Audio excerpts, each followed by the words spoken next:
Right back in Moxie Cove, Round Pond, Maine, the most beautiful place in the world.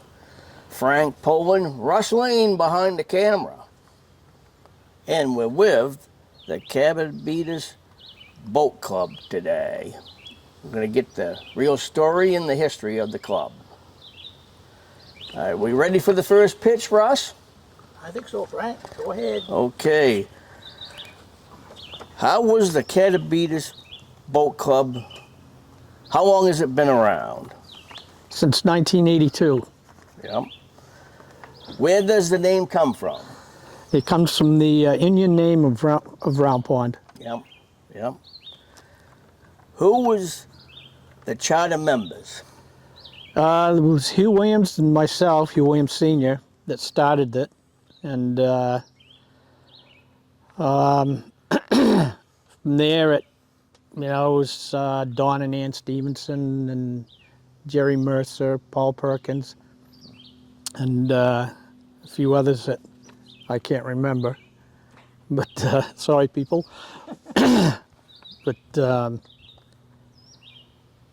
yeah, I mean, as time goes, some others may pop in my head, and I'll try to put them on the table here. Yep. And Paul Cunningham, Cheryl Allen, and Jimmy Mattel.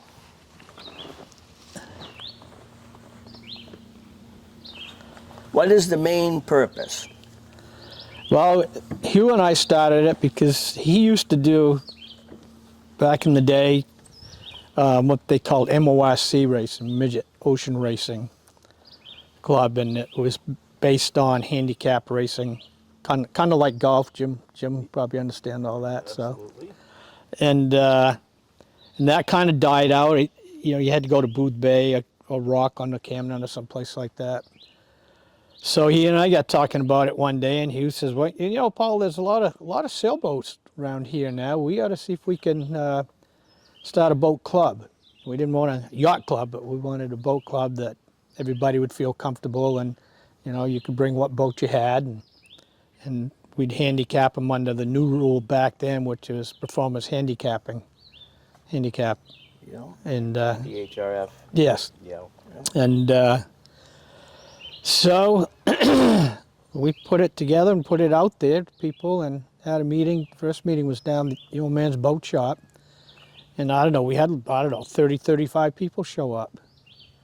And so that's where we got started. Yeah. And he, being the gracious gentleman that he was, he pointed to me to be Commodore. And What is your title now, Paul? nothing. Emeritus. Yeah, emeritus. And Cheryl, what is your title? I would be the secretary. I'm the one that lets people know what's happening. How many terms? It seems like you've been there for a while. Yeah, probably since the late 90s. Oh, wow. Yeah. Wow. And Jimmy? Yeah. I'm the Commodore, the present Commodore. 1 term, 2 terms? Well, how it works, it's a traditional yacht club system, so that it's really an 8-year commitment for Commodore. You start off as the rear Commodore for 2 years, vice Commodore for 2 years, Commodore for 2 years, we're up to 6, and then past Commodore for 2 years to just help with the continuity of the club. And I'll mention how I got in was Ray Slabaugh. Yeah. Rest in peace. And he came into the coffee shop one day and twisted my arm to be the rear Commodore. Yeah. A bunch of years ago. Yeah, and to Frank, he understands that because of having a stern man. That's right. Well, Ray was a very nice man. Geez, I liked him a lot. Yeah, great Everybody guy. liked him. Great guy. Yeah. Yeah. Do you consider yourself a social club? Yeah, it's a combination of racing and get-togethers on boats out at some of the islands. We'll go have a raft up, and we have people that don't have boats, and I'm going to say probably there's at least as many people non-boating that are boating. Oh, So I totally agree. Yes, Yeah, that's the social especially part of that. And Yeah. That's the design of the club. yeah, too. and I think nowadays that's carrying us. I think so. Yeah. We have a lot of people that are in it for the social. Pretty Yeah. happy bunch of people. Yeah. And this weekend we have kind of a social. It's a boating activity, but it's a scavenger hunt, and you can go out on a canoe, kayak, or fast sailboat or powerboat and Well. take pictures of different Yeah. things in a scavenger hunt. Well, maybe Parts and Russell pieces of joined. boats that people lost last year or something. Yeah. They can't Maybe find them. Russell joined because he has a canoe and a kayak. Yeah. He might be part of it, huh? Yeah. Do you meet all year long? We used to, but nowadays we don't do anything in the winter now because people are smart enough to go somewhere warmer than here. And so, yeah, we start again, what, in June, 1st of June? And then we have meetings. And then after the races, usually someone volunteers to have a get-together on their front lawn or whatever. And That's a very important part. yes, yeah, The post-race analysis. yeah, come tell the lies. Right. Yeah, Hand over the trophy. And non-boaters obviously are welcome to join in the Yeah. fun for that too. yeah, Some people have cookouts invite the club too. I've been to yeah, a couple of those. yeah. Oh yeah, they're all scheduled. We have them all scheduled. After Yeah. every Yeah. race, we have a social cookout event. What makes you different from other yacht clubs? It's more low key.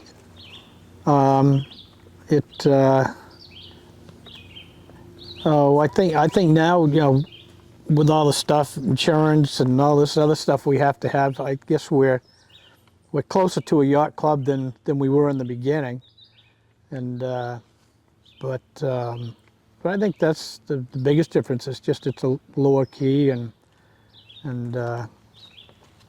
so it's And we have more very fun. few rules. Yes. You know, a traditional yacht club would have lots Yeah. of rules and Yes. things you're supposed to do and not supposed to do and all Yeah, that. Jim knows. Oh, about not other supposed to yacht do? clubs, so Yeah, He was you has a part? He good was a part of one, weren't you? Yeah, so I've been involved in yacht clubs pretty much my whole life. Still part of the Booth Bay one? Was you Booth Bay? I was the general manager there for over a decade. Wow. Yeah. Running that. You running still part of yacht club. that? Nope. No, I did my tour duty there. Yeah. I still a lot of good friends, and they invite me to events and stuff there. Yeah. But I grew up sailing sunfishes on Cape Cod Bay, and then after Sarah and I got married, we joined the Orleans Yacht Club. And there I was the Corinthian representative to the older members, so I represented all the young people in that club. So it's that was yeah, a while ago. Huh? it was a while ago. Yeah. Yeah. Yeah, I remember going to when the boys and I used to take the J24 down to do the Booth Bay Gulf. It was part of the Gulf of Maine. Do the Booth Bay Regatta, and Jim was there keeping Yeah. things together, and Making sure the beer was cold. yeah, That's yeah. important. He tried to slide us warm beer and cold hamburgers and keep us there. And then I raced a couple times before I had the job with my father-in-law Don Stevenson and Ann, and Yep. we raced. Regatta. Do you have a Facebook page? Yes. We do? Yeah. I should let you answer that. That's okay. Yeah. Yes, we do. And Cabadetis. Do you help out in the community? The club help out in the community? Yeah, I think so. Well, see, I'm sorry, I didn't mean to answer. No, well, again. I guess the biggest help is that would be the sailing school. Yeah. Yep. Would be our Oh, the YMCA one? right, Yeah. Wow. Tremendous help. which was Yeah. started Yeah. by Cabadetis Boat Club. Yes. Yeah. Yeah. And I got a good story for that if I got time. Jerry Mercer hooked us up with these tech dinghies from down Boston area. And so we rented a 24-foot U-Haul van, and off we went. I kept asking Jerry, I said, are these people expecting us? Oh, yeah. And we taught Greg Holmes into going down with us. And so it was fun listening to Jerry and the old Commodores at these colleges and down there. And on the way back, Jerry said, I need something to drink. So we hauled into this shopping plaza, and Jerry comes out with a half-gallon of Mount Gay rum and gets in, and Greg looks at him and says, you can get anything to mix that with? No, he said, you don't want to ruin a good drink. So, being the driver, I didn't participate, but Jerry and Greg had a good time coming up, and we stopped around Portland or somewhere to check the load in the back, and I heard this crash and glass breaking, and Jerry had to stop for a moment and have a wake for the bottle of Mount Gay rum that fell and broke on the parking lot. But we did clean the glass up, Yeah, there you go. and so yeah, that was a That was the start of the sailing school. yes, Yes. and it got better after that. And I think that's when I first started coming up here, because I met Sarah Sarah Stevenson, my wife, in '86, and it was '87, so 5 years after the club was started. That's when I started coming up and racing with Don and Ann. Yeah. And I can remember having to work on those tech dinghies. Yes. Getting them ready. It was a community effort. Everyone got them ready and painted them up, and And you never left. Never left after that, did you? that's right. Yeah, that's right. How many members you have? Do you have? Well, I sent emails to 137. Wow. Of Yeah. I didn't those realize it was that big. 137, Yeah. Great. Yeah. Yeah, like the social events, it'll be, I guess, probably on average, what, 50 people? Yeah. Yeah, I mean, the one that you had down here on this nice A few dock. weeks ago, we had Yeah. 50 or more. Yeah. Yeah, I've been a member since 2017. yeah, We just need to see that road's 19 in the water. Yeah, someday. yeah. Yeah. Do you have membership requirements? Just money. Very stringent. Yes. Yeah. Yeah. No, that's the whole part of the club part. Yeah. That's, Yeah. But you know, early on, I believe somebody in the club would recommend you to the club. I don't know whether anybody ever voted, but I remember Jack Twigg got us involved, Yep. and you know, he said that he would Yeah. kind Put of in a word for represent us. He would put in a word Yeah. for us. So I don't know whether there really was any rule, but No. made it Yeah. sound like. Yeah. You know, Yeah. Yeah. Well, finish up, Paul. Yeah, we all kind of did that, you know, if we saw somebody we knew that sailed or whatever, would like to have fun at parties, you know, we twisted their arms into coming to join us. You might have already answered this there in a way. Can anyone join? Do you need a boat? No. Yeah. Nope. anyone can join. Yeah. How often do you get together? well, July and August we have, Every 2 weeks, it seems like. Yeah. Yep. and With the races and all that. Yeah. yeah, and social events in between. Yep. That we have a social event with every race, but between that we also have a gathering. We'll go to one of the local restaurants gathering. So at least twice a month. I would Yeah. How are you reaching out or attract the next generation? That's a tough one. Yeah, it's the young Maybe from the sailing school might help that a little bit. Are you getting any young people from the sailing school once they get along or growing up in years? Because that sailing school's been around for a number of years now.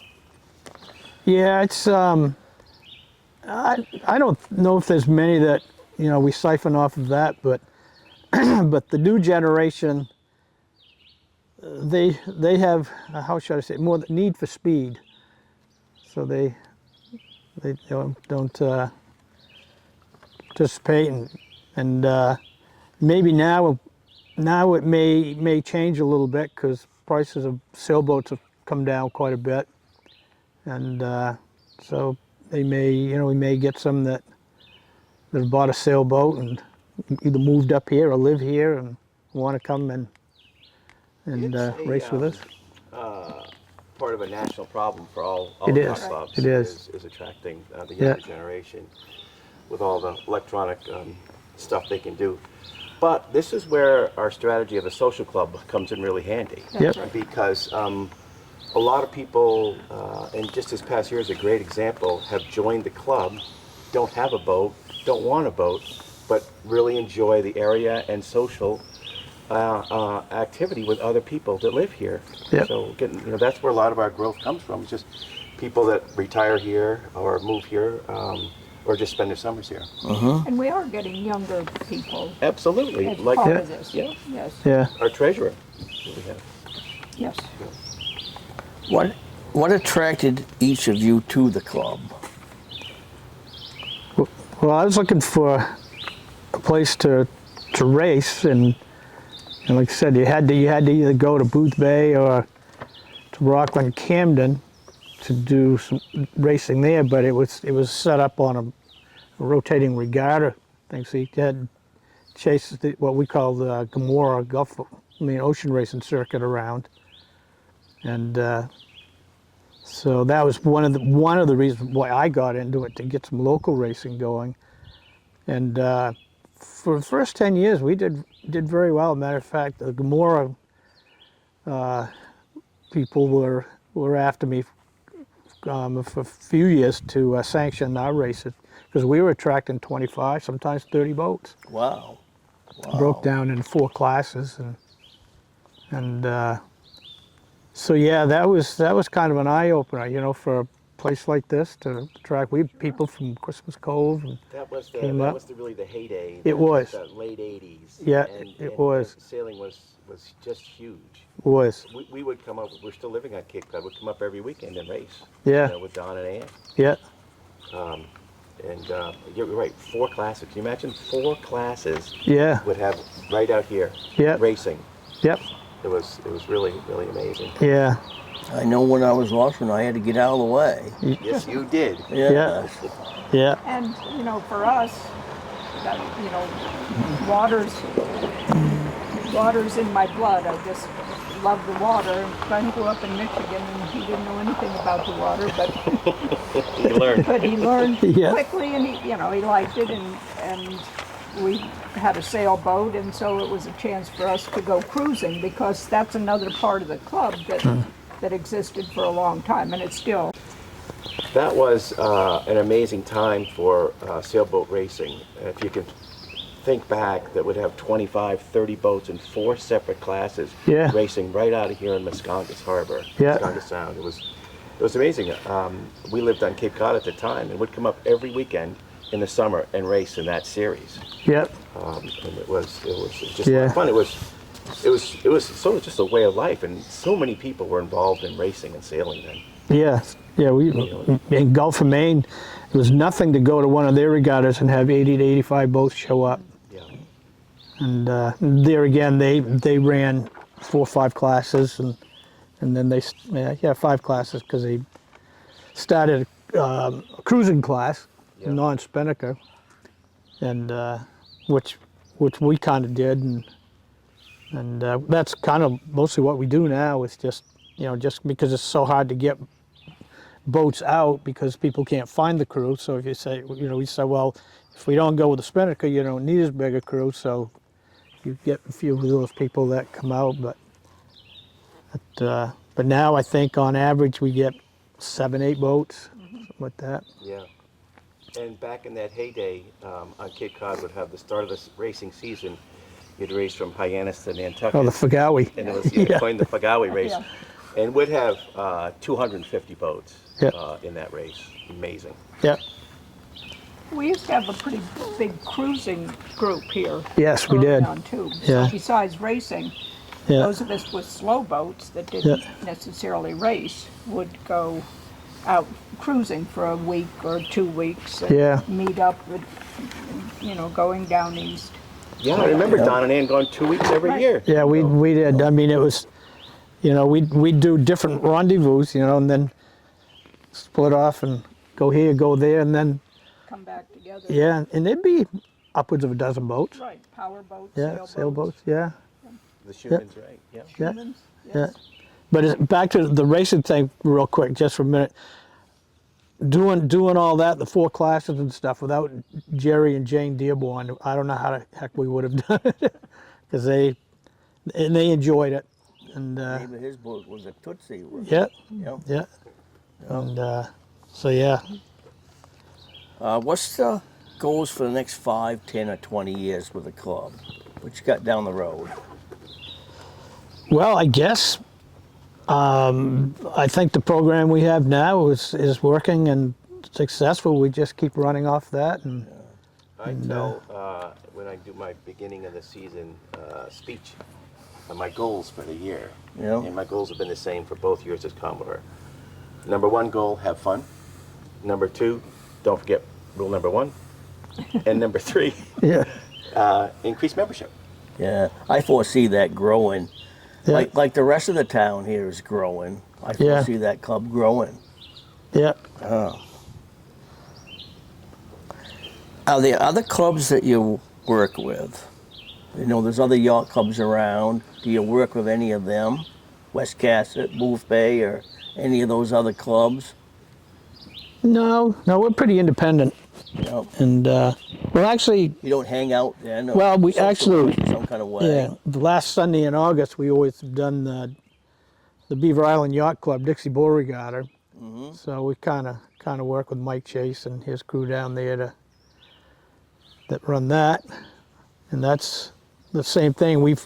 To keep that going, we actually went to a pursuit race, which is the slowest boats start first, and then the next fastest boat on the rating, on the PHRF rating. So the whole idea of that is to get as many boats as possible finishing at the same time, and we would finish. Well, top 8 boats a lot of times would finish within a couple of minutes of each other, Yeah, that's great. Yeah, that's, and people loved it, because the old traditional way of just it was a boat for boat. There was no handicapping, so of course the faster boats, if they don't run aground drank all the beer. yet, and drank all the beer and had to go back and get more. So they got Just to like it. the American Would- would- They yeah. got to it first then, huh? Yeah. Oh wow. But yeah, once we did the pursuit race, it was kind of fun to listen to some of the people that, for them the race was over at the southern end of Johns Island. Right. They'd say, well, Frankie and I, our boat's about the same speed, so we'll find him, we'll race with him, and kind of did that. But it's problem with the pursuit race up here is the wind change. Right. You have it northwest, and then it dies out, and then the sea breeze comes in.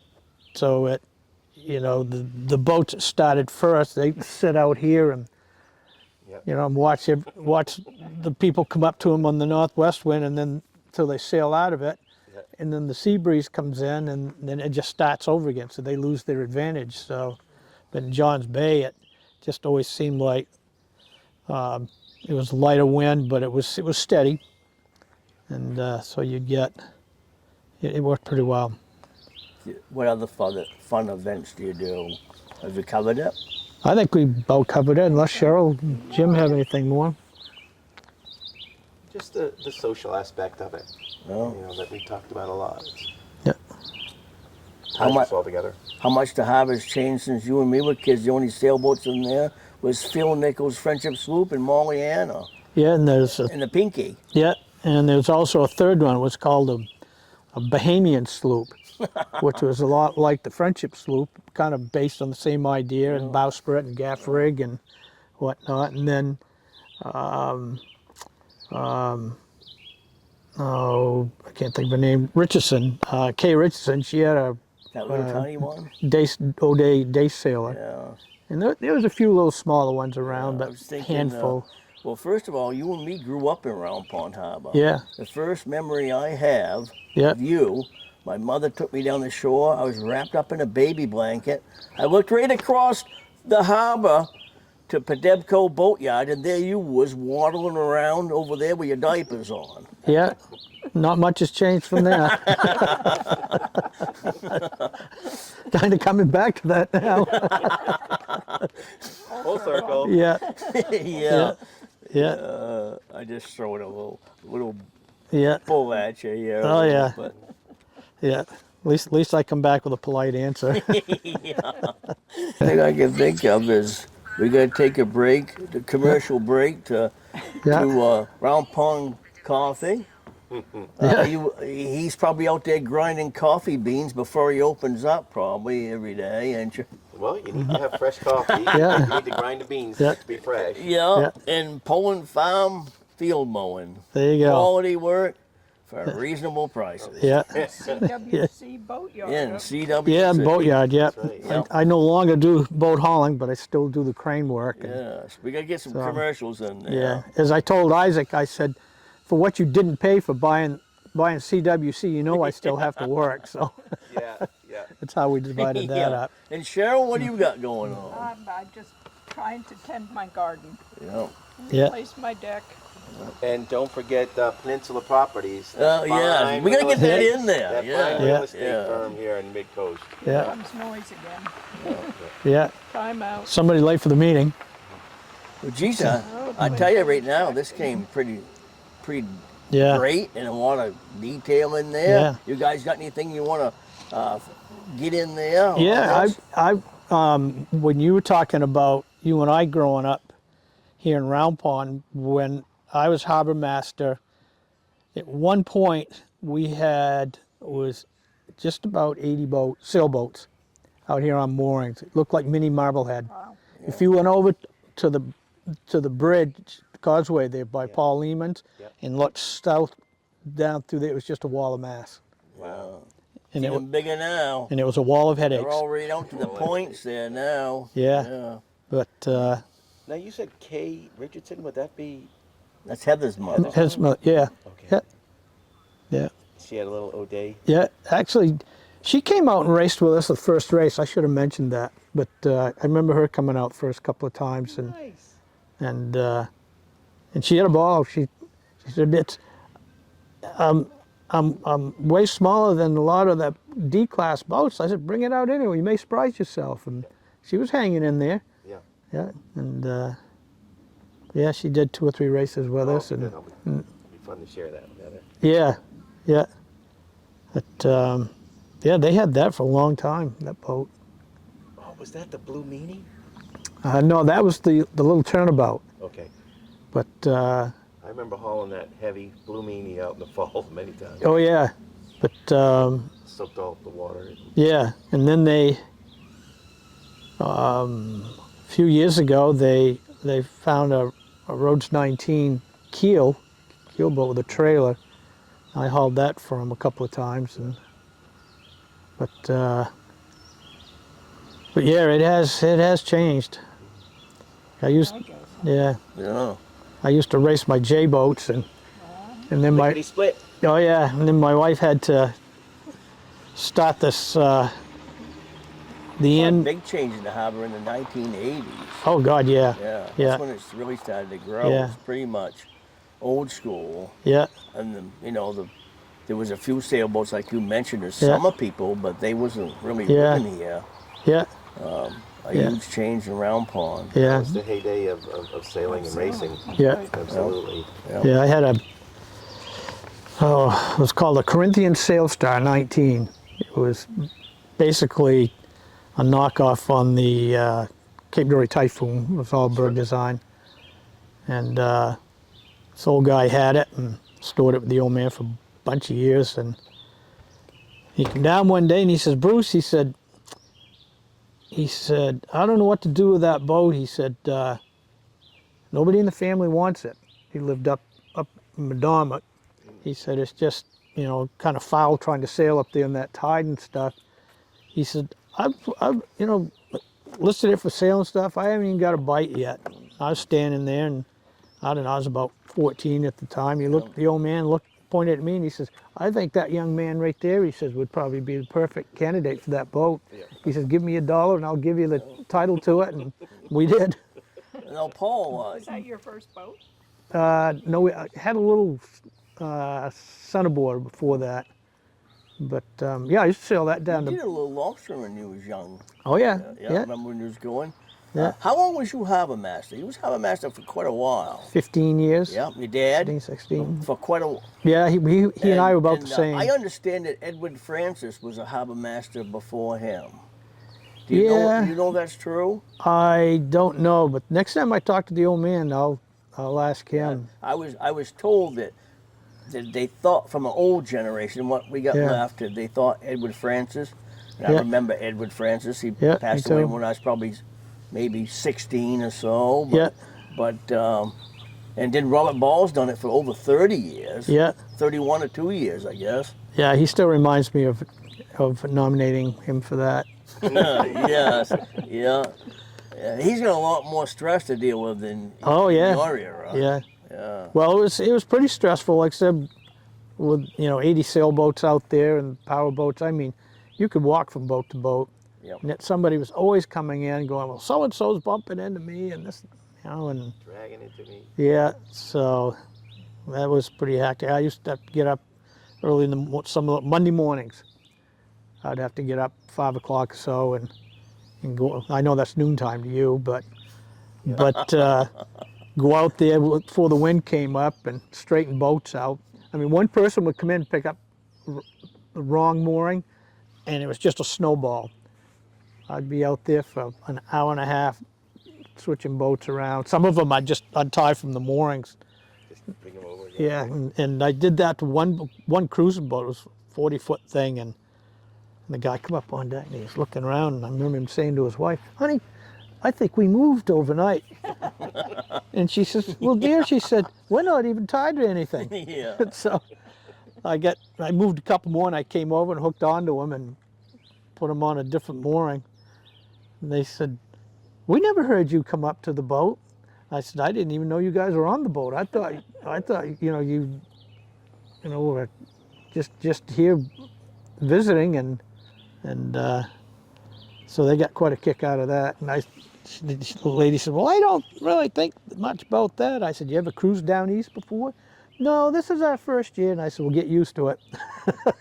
I said, "Worse things than that will happen." What was your first boat, Cheryl? Sailboat? First sailboat was Cape Dory 25. Okay. Yep. Yeah.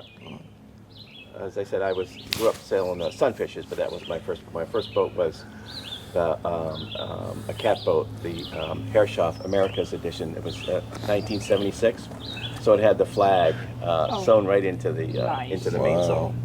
That's Yeah. that I learned skiff you had. sailing. Was that one that your dad built, the Yep. Rupert Riley? No, the old man built it. Yeah. Still have it. You still got that? Yeah. You had that all the way back to the late 60s, didn't you? Yeah, the boys, when they got old enough, I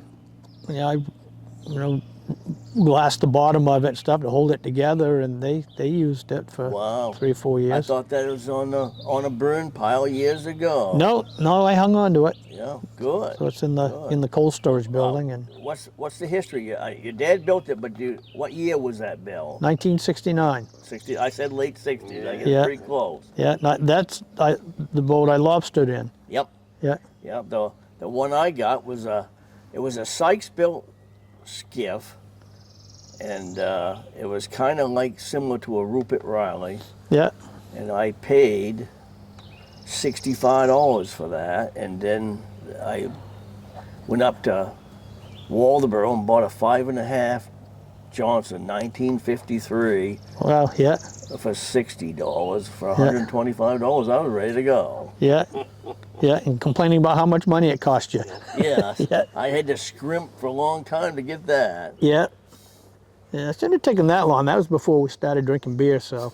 Yeah, and that's where all my And chasing money went. girls, yeah. Yeah.